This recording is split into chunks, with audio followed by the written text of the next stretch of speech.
Quan la gent ja començava a desfilar, les joves anunciava el Pilar de Sis davant la sorpresa de la plaça i de molts castellers de la mateixa colla. Havien aconseguit portar-ho en silenci.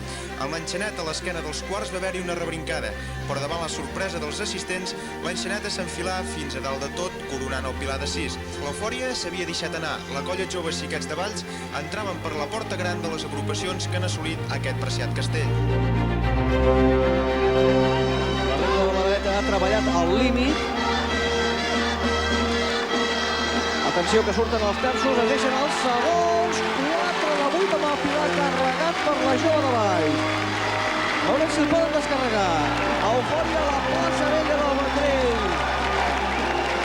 Per les joves de Valls que acaba de descarregar el 4 de 8 amb el Pilar.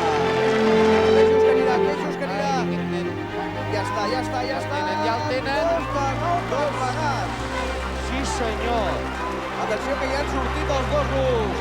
Primer 2 de 9 amb Borra i Manilles que descarregarà les joves de Valls. Els hi porta sort, sens dubte, la plaça vella del Vendrell amb aquest castell. Aquí el van carregar per primera vegada, aquí el descarreguen per primera vegada.